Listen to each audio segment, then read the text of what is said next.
Hello, this is the read aloud for the LAC 2 Unit 2 test. Question 1. A technique authors use to give clues about or suggest what is going to happen is known as flashback, foreshadow, pace, or suspense. Please pause the recording and choose your answer to question 1.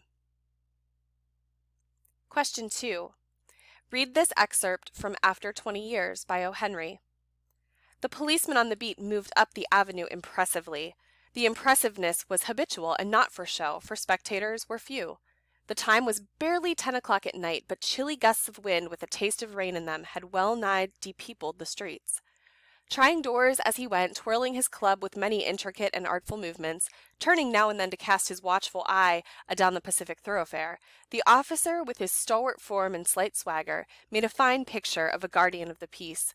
The vicinity was one that kept early hours. Now and then you might see the lights of a cigar store, of an all-night lunch counter, but the majority of the doors belonged to business places that had long since been closed.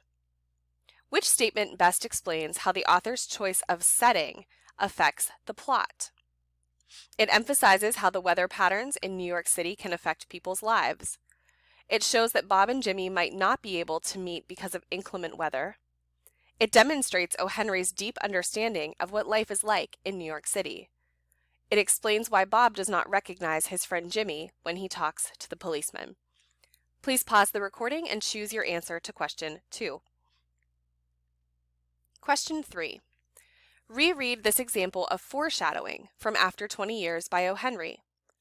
20 years ago tonight, said the man, I dined here at Big Joe Brady's with Jimmy Wells, my best chum, and the finest chap in the world. He and I were raised here in New York, just like two brothers together. I was 18 and Jimmy was 20. The next morning I was about to start for the West to make my fortune. You couldn't have dragged Jimmy out of New York. He thought it was the only place on earth. Well, we agreed that night that we would meet here again 20 years from that date and time, no matter what our conditions might be or from what distance we might have to come. We figured that in 20 years, each of us ought to have had our destiny worked out and our fortunes made, whatever they were going to be. Sounds pretty interesting, said the policeman. Rather a long time between meets, though, it seems to me. Haven't you heard from your friends since you left? Well, yes, for a time we corresponded, said the other, but after a year or two we lost track of each other. You see, the West is a pretty big proposition, and I kept hustling around it over pretty lively. But I know Jimmy will meet me here if he's alive, for he always was the truest, staunchest old chap in the world. He'll never forget.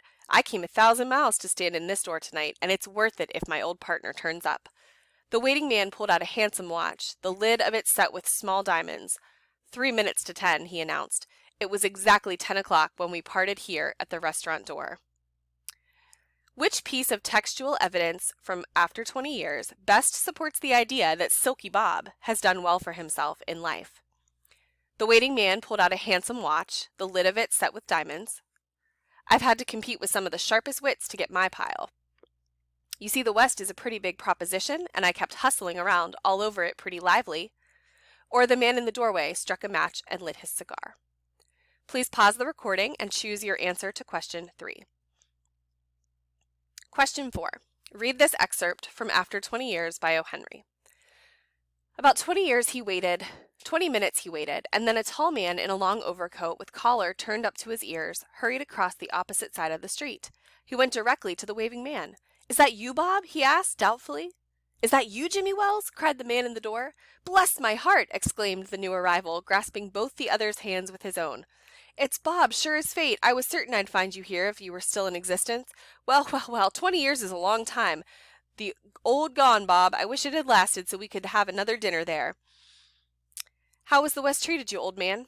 Bully, it's given me everything I asked it for. You've changed tons, Jimmy. I never thought you were so tall by 2 or 3 inches. Oh, I grew a bit after I was 20. Doing well in New York, Jimmy? Moderately. I have a position in one of the big city departments. Come on, Bob, we'll go around to a place I know of and have a good talk about old times. The two men started up the street arm in arm. The man from the West, his egotism enlarged by success, was beginning to be outlined the history of his career. The other, submerged in his overcoat, listened with interest. Which statement best explains how the author's use of third-person narration affects the reader? It provides insight into both characters' thoughts, motivations, and actions.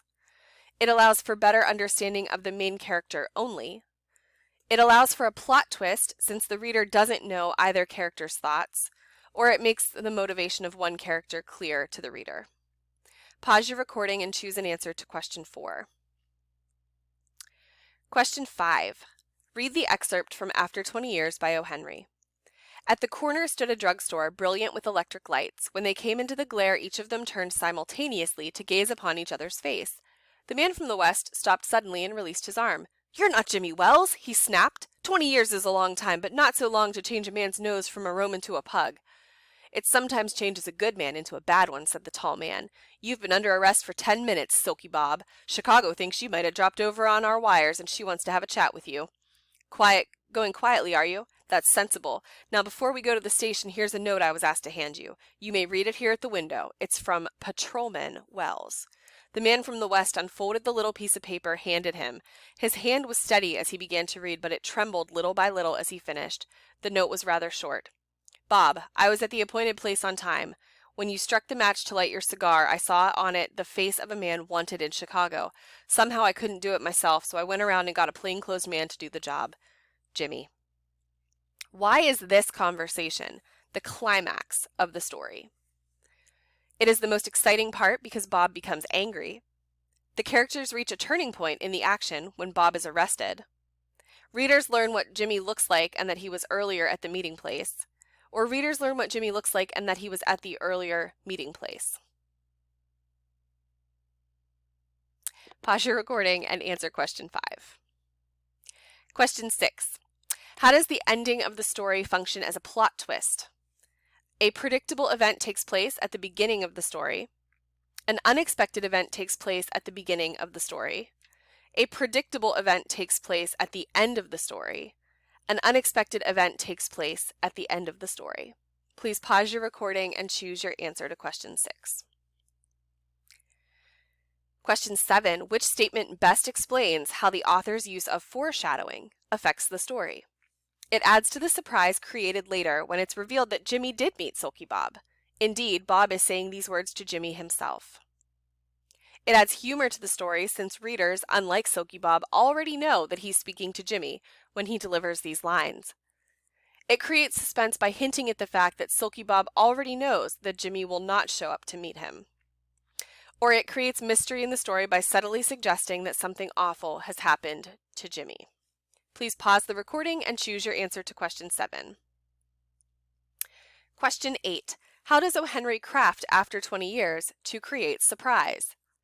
He presents information about both characters that is untrue.